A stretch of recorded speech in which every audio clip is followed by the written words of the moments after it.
So where does, now you're cultivating this A&R life, basically, because people are stepping to you asking for your opinion. It's really counting for something. How do you decide that you're going to take it further, start getting into management, start putting these crews together?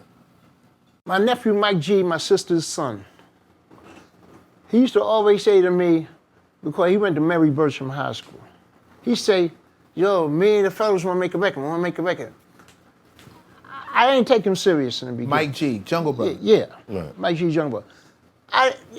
I didn't take him serious because, you know, I didn't know which direction he was going.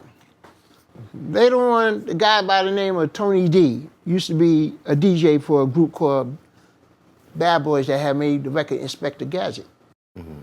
He said, yo, Red, you know, here it is. I just built a studio in my house, so, you know, anybody you have interest, you may want to bring them on in. I said, okay, so that's when I went to my nephew and I said, y'all say you're on my record? Okay, let's go. And they came in there, first record they made, but even before then, going there, they went up to my cousin Jazzy because he had a studio. And they started something up there, but they never finished off. But then that's when I told them about Tony G. So they went out there, and one record they had called The Breaks, they ain't do nothing. But then here they came up with this concept as an idea off of my older brother. He used to always say this thing. He used to always say about a female, no disrespect. He always say about, yeah, you know, I'm gonna see this chick. He's just, you know, my brother was known for different things. Number one, like you still see me doing the abbreviation, the acronyms, I got that from him. Right. Then he had these different type of sayings. Yeah, you know, I'm going to see this Chizip tonight. You know, when I see this Chizip, you know, I'm make sure I get the Jimbrowski done. Make sure I get all. Not the Jim Brown ski. So my nephew Mike, remember that from the family. I was hearing Junie saying that before we called my brother Junie. So he got together with Africa and they made a record called Jimbrowski. And that was the start off for the Jungle Brothers. Did they cut a check for your brother or no? Huh? Did they cut the check for their uncle? No, they ain't cut the check. Oh, that's great. That's wild. Now, mind you, you asked me what led me towards MECC. Now, before that, I was in affiliation with a couple other people before that because when I was DJing, remember the Roxanne era? Yeah. Mm-hmm. So when, you know, they came out with that, and then here it is that Marty got Shantae do it. So I'm hanging out in Russell Simmons' office. Russell Simmons was managing everybody at the time. He had Spider D as one of his artists. Spider came walking with a lady and said, yo, listen to this thing I just made. Check it out. He listening to it. Oh shit, this sounds right. Oh, yo, we gotta jump on this. Yo, who, anybody sign? Yeah, Nia Records just signed to the label. Okay, well, we gotta start. So the young lady, she right there, she say, yo, this is going too quick because this is all new to her. She said, this is, but yo, how y'all getting me? I don't even have a DJ yet. She turned around and looked at me, and Cut Creative was sitting right next to me, as Cut Creative was already with LL. Mm-hmm. She turned around and said, you want to be my DJ? I said, okay, that was Sparky D. Oh, wow. And that's when I started DJing for Sparky. And you know what was so clever that with Sparky, because not once ever in our lives we ever practiced. We always went spontaneous. She'd feel me out, I'd feel her out, and I was on the road with her. So here with that, now afterwards that died down, here my man come to me, he asked me for advice about music, the music business. So I told him, certain things that I knew. Mm-hmm. Here it is. He went ahead and made this record, and he wanted me to be a part of the crew. Rest in peace, Scott LaRock. So that's how I got an affiliation with Boogie Down Production. Here it is that before, once again, the management, I had some labels was coming to me about other certain things. I remember once Sparky got signed to another label called Next Plateau. They came to me and say, Red, nice meeting you. Any artists that you have interest that you can bring them on, bring them to us. So the group I didn't find, but they found me. And they say they want to get signed or something. And I listened to their material. Sound good was group Black Rock and Ron. That's how I'm living. I brought them over there. The next group after that, when they say they had a bad contract deal by handshake with a guy that was on 105.9, DNA along with Hank Love, they say, yo, Red, we need you to get over here and help us out. So I brought them over to Next Plateau. That was Ultramagnetic. Wow. So I was hand in hand. Was you getting checks for the? Each time I got them in, they gave me finder's fee. Right. How much was the finder's fee? Finder's fee was like $8,000. Also, I helped Poor Righteous teachers because Poor Righteous had their own label. And they had their own label, and I was playing it. A guy from Profile Records named Manny came and he said, what is this record you keep playing? Mm-hmm. So I showed him. He contacted everything and got them signed. Gave me finder's fee. Awesome. Just Sites too. Yeah, she was getting all this signs. Mm-hmm. Yeah. Goodness So gracious. when you look at the development of DJing for artists, help people get a deal, and now here it is within your own coming to you about doing records and get that established where you start to manage them. That's when you form your own self as a company. Right. Violator Production. And what year you quit your job? Huh? What year did you quit your job? Because you said you was working these jobs and. Yeah, I used to, now by the time after my son, and working in, like I say, up there at Hunts Point, and then when I got other jobs, I developed to start working with this company called Gibbs and Hill in Two Penn Plaza. And that was right across the street from Madison Square Garden. But I also took up in school was drafting, learning how the idea of blueprints work. So I got that as an apprentice. So I was in there. I was in there for a couple years and still working with BAM until I got that shot for the radio. So after I got that shot at 83, in 84, they laid me off. So when they laid me off at 84, I still was getting low pay, but I said, let me give this a shot because I saw how I developed my name getting gigs. Right. So that's what I did. And from there, took off. So Red Alert, what's the name of the management company? You said Red Alert. R.I.P, Red Alert Production. Where did Violators come from?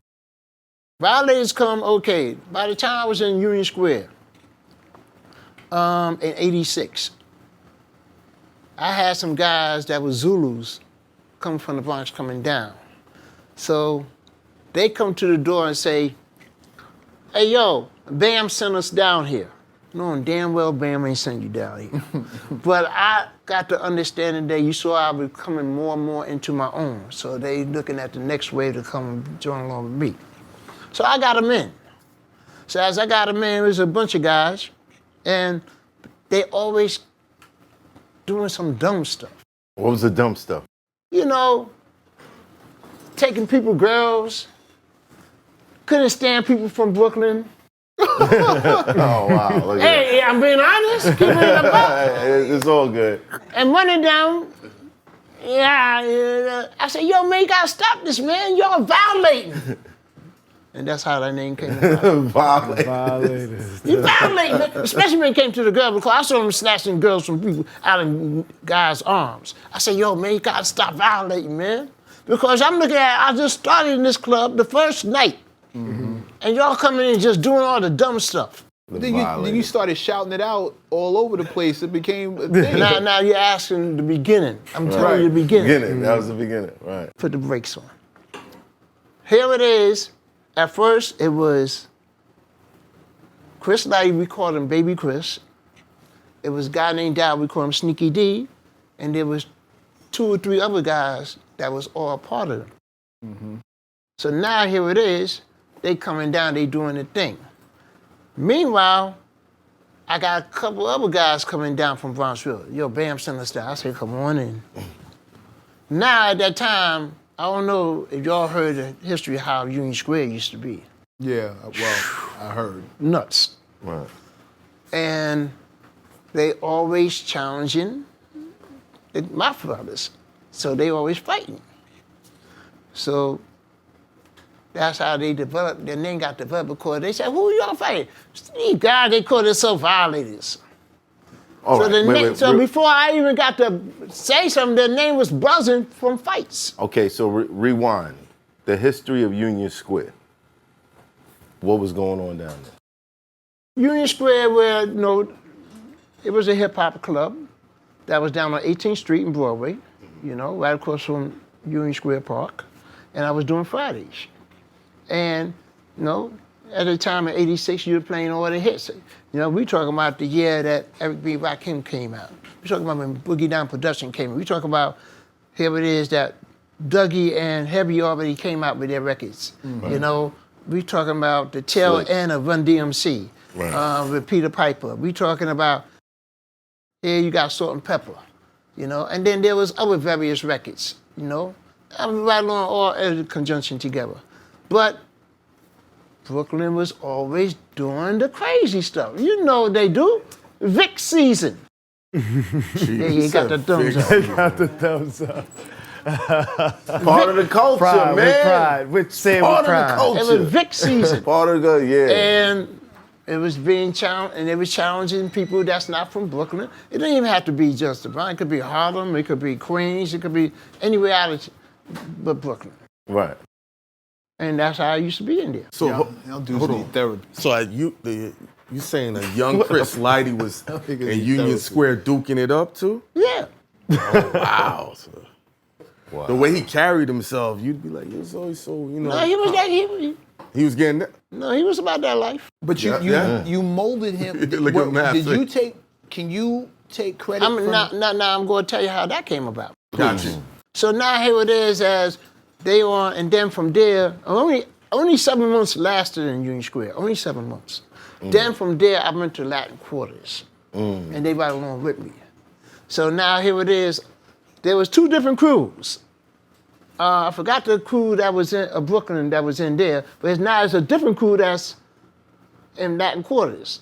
And I heard most of them come from the project, the Pink House. Well, yeah. What crew was it? Pink Houses, yeah. It was Pink Houses, House crew. right, yeah. You know, Dog, Pig, you know, a couple others. And I forgot the other ones that was in Brooklyn. I mean, in Union Square. So the fighting continues. You know? Now, at that time, by their name buzzing because they fighting, and I'm shouting their names out. I'm always shouting, and then they start doing promos for me. Cause I was always known for having promos. People were shouting me out, and they'll read such and such, and so that's how their names start buzzing. Wow. Now, what led to later on, when the group came out, Jungle Brothers, and they started making records, and they started doing shows, they needed a road manager. The reason I appointed Chris Lighty to become the road manager because a lot of people didn't understand. He was arrogant and cocky, but he had a good head on his shoulder. Chris was a person that, while he was in Union Square, he was going to school, working as an electrician on Metro North. That's a lot of money. And hanging out. A lot of money. And throwing hands. And It throwing makes hands. sense because his cousin is about that life. AB. I should have known. AB, shout out to AB. Yeah. That's my guy. He did a lot of math. AB. Yeah, he about that. And he was Rest in around peace. that too. Yeah. Yeah. I just thought Shout about out to that. AB. So now here it is. I got him involved to start representing for the Jungle Brothers. And then, you know, as I got to formulate my company, he was part of the company. Yeah. And then from there, he extended from there and got involved with Leroy Cohen's for Rush Management. But Violator Then still he stuck with- formed, after that, he formed Violator Records first. Okay. From Violator Records, then he formed Violator Management. And then started having a big conglomerate right behind that. It's hot for trap turn smack rapper. Only smack rapper that you know is smack rappers. Got bars, I can hang with the backpackers. Trap star, I don't hang with the backpackers. I'm in the hood with the work, you heard. Making fiends leave earth, you heard. Got your baby mama thirst, you heard. Feel the flow, nigga, throw it in reverse. This the wave you need to surf, you heard.